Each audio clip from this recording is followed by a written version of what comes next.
he had a lot of people, RFK, Tulsi Gabbard around him, and he has campaigned strenuously against optional military wars in the Middle East, especially land engagements, cost to benefit analysis. These are not worth it. But as I understand his message to Netanyahu is,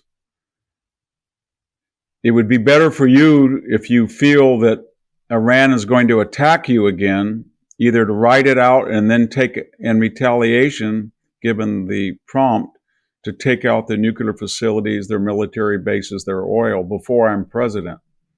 That would be easier.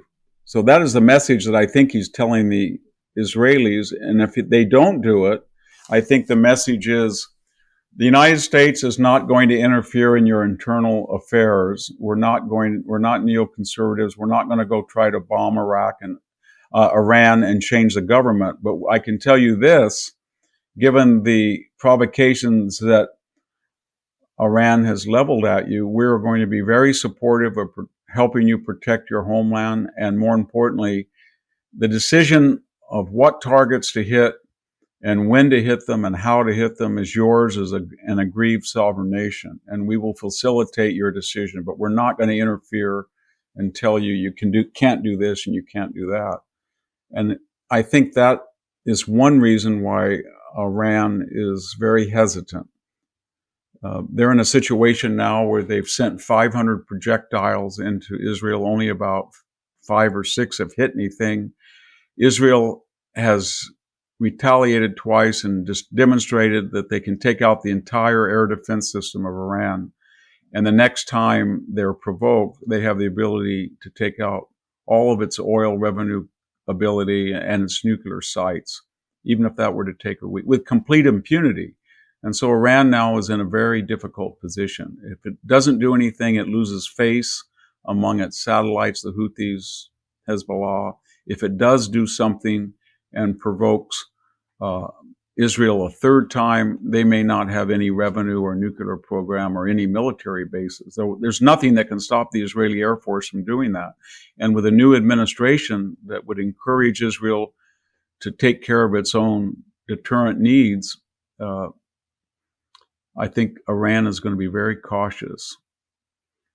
This will have enormous implications for Iran's allies, if you like. Yes. I would have thought, particularly the Russians, but also the Chinese. Coming to Russia first, in a town hall meeting not so long ago, President Trump said, if I'm president, I will have that war settled in one day. Presumably he will move to try and force a deal. I've heard this line that he might say to the Ukrainians, you'll have to cede some territory or we'll stop helping you. But he might say to the Russians, unless you agree to something now, we'll give the Ukrainians everything they need. That's the sort of, it would reflect that transactional skill that he seems, and ability he has. How do you think he might tackle this? Well, I think that's pretty much, he's a deal maker. So he's not going to go in, as the left alleges, and just pull the rug from Ukraine, not because he would agree or disagree with that, but because it would be impossible for him to get a settlement. He actually is much more interested in humanitarian questions than the left is. He's talking always about the 1 million plus dead, wounded, missing on both sides. Largest war in Europe since World War II. So I think we know the outline of what he wants to do. He wants to tell the Ukrainians, you have our support. We're going to continue to arm you. But this is what I want Putin to do and you to do. During the Obama administration, Obama never said he wanted to use force to get back the Crimea and Donbass. Neither did Trump, neither did Biden. And I think people who look at the history of those areas and the long association within the areas and in their surrounding areas with Russia understands that it was militarily impossible for Ukraine to take back the Crimea and Donbass. And I think that will be the bone, one of the two bones that Putin gets. He can tell the Russian people, I had to go to war to make sure that Crimea remains ours forever, like it has been since 1787. It was an independent country for 3 years after 89. Then Ukraine took it from us. That's will be the propaganda. In the Donbass, this was Stalin. This was Khrushchev's area. He ceded it stupidly to Ukraine. He thought Ukraine would be part of the Soviet Union forever. Now it's ours.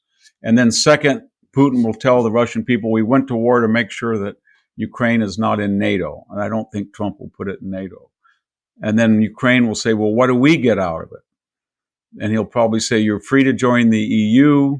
We'll try to get a demilitarized zone. Russia will go back to where they were on February 24th of 2022, and we will arm you to the teeth. And I think that's the outlines of the deal, more or less.